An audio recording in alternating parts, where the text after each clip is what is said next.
আসসালামু আলাইকুম। আজকে এটা হলো খুব ভাইরাল একটা কেক। এটা হলো মিল্ক কেক আর অনেক টেস্ট হয়েছে। দেখেন কি নাইস হয়েছে। আমার এই গরমের মধ্যে এই টাইপের মানে জিনিস খেতে আমার বাচ্চারা খুব পছন্দ করে। তো ভাবলাম আজকে বানাই। ওরা খুব মজা করে খেয়েছে। এই যে আমি কেটে দেখাচ্ছি। এখনও ভালোভাবে দুধটা ঢুকে নাই, আর একটু হলে আরও ভালোভাবে ঢুকবে। এক রাত রাখলে তো আর কোনো কথাই নেই। তা আমি নিয়ে নিছি প্রথমে 5টা ডিম। 5টা ডিমের সাথে আমি দিয়ে দিচ্ছি এখানে 1 কাপ চিনি। যারা চিনি বেশি খান, আমি একটু কমাই দিছি, 1 কাপের থেকে একটু সামান্য কম। আর তেলও দিয়ে দিচ্ছি 1 কাপ।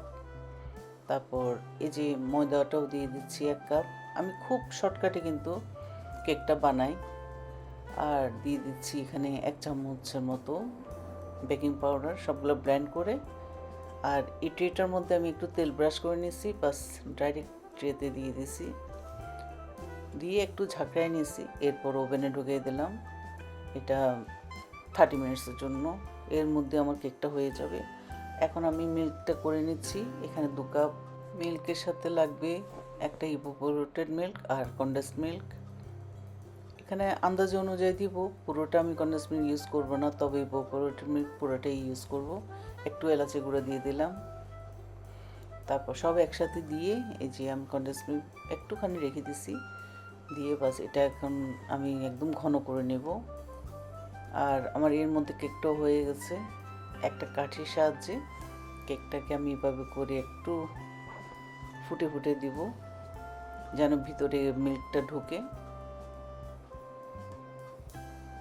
মোটামুটি একটু গরম থাকতেই কিন্তু মিল্কটা দিতে হবে, একদম ঠান্ডা করা যাবে না কেকটাকে।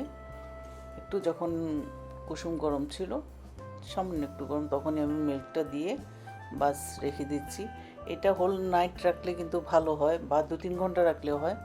তা আমার যেহেতু ভিডিও করতেছি আর আমার বাচ্চাদেরও মানে সহ্য হচ্ছে না কখন খাবে, সেই জন্য আমি 30 মিনিটস পরেই কিন্তু আমি কেটে নিয়েছি। এই যে দেখেন এখনও গরম আমার কেকটা। এই যে একটা প্লেটে 1 পিস নিয়ে নিয়েছি। তারপর আমি একটু মিল্ক আলাদাভাবে রেখে দিয়েছিলাম কেকের উপরে দেওয়ার জন্য। চাইলে আপনারা মানে এখানে একটু বাদামও দিতে পারেন, তবে এমনিতেই অনেক মজা।